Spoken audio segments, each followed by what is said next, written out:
Hello guys, welcome to my channel. நான் உங்கள் யுவராஜ். நீங்கள் பார்த்து கொண்டிருப்பது யூ சீரியஸ் யுவராஜ். அனைவருக்கும் இனிய காலை வணக்கம். இன்று திங்கட்கிழமை நாள் ரொம்ப நல்லா இருக்குது.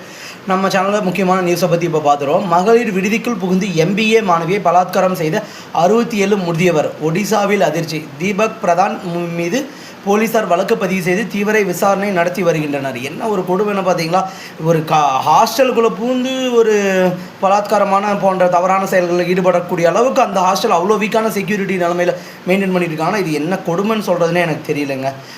ஓகே, நம்ம அடுத்து 2ஆம் நியூஸுக்கு போகலாம். முன்கூட்டியே தொடங்கும் தென்மேற்கு பருவமழை. வானிலை ஆய்வாளர் தகவல். எல்னினோ நிகழ்வு இந்த ஆண்டு பருவமழையை பாதிக்கக்கூடிய காரணியாக இருக்கும்.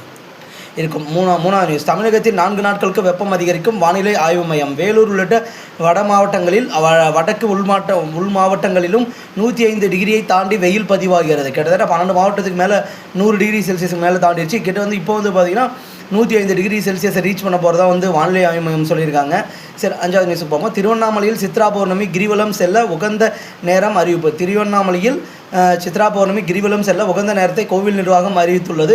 அடுத்து 6ஆவது நியூஸ். ஈரான் போர் தொடர்பான விவாதம். பிரிக்ஸ் உறுப்பு நாடுகளிடையே கருத்து வேறுபாடு. ஒருமித்த கருத்து ஏற்படாமல் கூட்டம் முடிவடைந்துள்ளது.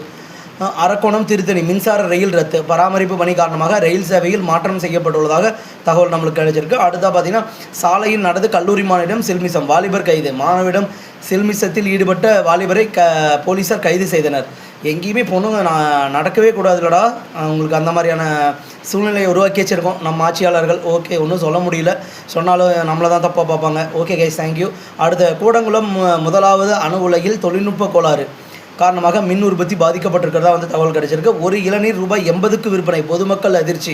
ஐயோ, ஒரு இளநீர் 80ங்களா? அதுக்கு நம்ம தர்பூசணி அப்புறமேட்டு அந்த மாதிரியான சின்ன சின்ன பொருள்லாம் வாங்கி சாப்பிடலாமே. தர்பூசணி, பலாப்பழன்ற மாதிரிங்க, அதாங்க இந்த சின்ன சின்ன பழங்கள், ஆப்பிள் அந்த மாதிரியானதை வாங்கி சாப்பிட்டு போயிடலாமே. 80 ரூபா ஒரு 2 இளநீ குடிக்கலாம். எப்படி கண்டிப்பாக 2 இளநியாச்சும் தேவைப்படும்.